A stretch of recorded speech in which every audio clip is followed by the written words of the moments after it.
মজাদার এই বিয়ে বাড়ির আচারি ডাল আপনি একবার বানালে আপনার বারবার খেতে ইচ্ছে হবে। প্রথমে আমি কড়াইয়ে তেল, পেঁয়াজ কুচি, রসুন কুচি, সাথে 2টা টমেটো কুচি, একদম পাতলা করে আমি কাঁচামরিচ কুচি করেছি, সাথে দিয়ে দিচ্ছি চপড ধনিয়া পাতা। সবকিছু ভালোভাবে কষিয়ে 1 টেবিল স্পুন করে আমি হলুদ গুঁড়া দিয়ে দিলাম, 1 টেবিল স্পুন আমি লাল মরিচের গুঁড়া দিয়ে দিয়েছি, সাথে মশলা কষানোর জন্য আমি 1/2 কাপ পানি দিয়ে দিচ্ছি। সবকিছু আমি ততক্ষণ পর্যন্ত কষাবো যতক্ষণ মশলার উপরে তেল না উঠে আসছে। তেল উঠে এলে আমি 1 কাপ মসুরের ডাল, 1 কাপ মুগ ডাল আর 1 কাপ বুটের ডাল দিয়ে ভালোভাবে সবকিছু মিক্স করে নিব। ডালগুলো কিন্তু আমি 30 মিনিট ধরে পানিতে ভিজিয়ে রেখে তারপর ছেঁকে নিয়েছি। 3 কাপ ডালের জন্য আমি 3 কাপ পানি দিয়েছি আর সাথে স্বাদমতো লবণ দিয়ে ঢেকে বলক তুলে নিব।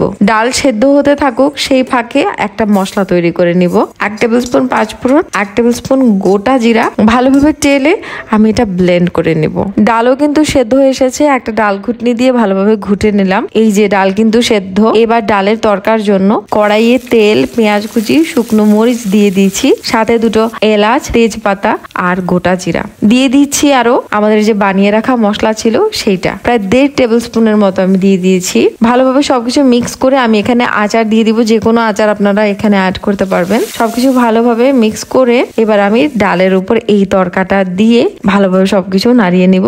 আবারও 5 মিনিটের মতো রান্না করে লাস্টে আমি ধনেপাতা ছিটিয়ে দেবো। বাস, ছিটিয়ে দিলেই তৈরি হয়ে যাবে মজাদার এই বিয়ে বাড়ির আচারি ডাল। ভাতের সাথে খেতে পারবেন, আবার পুরি বা রুটি পরোটার সাথেও খেতে পারবেন। বেশ মজাদার, কিন্তু অবশ্যই বাসায় বানাবেন আর সবার প্রশংসা কুড়াবেন। রেসিপিটি ভালো লাগলে do subscribe and follow me. Assalamu alaikum.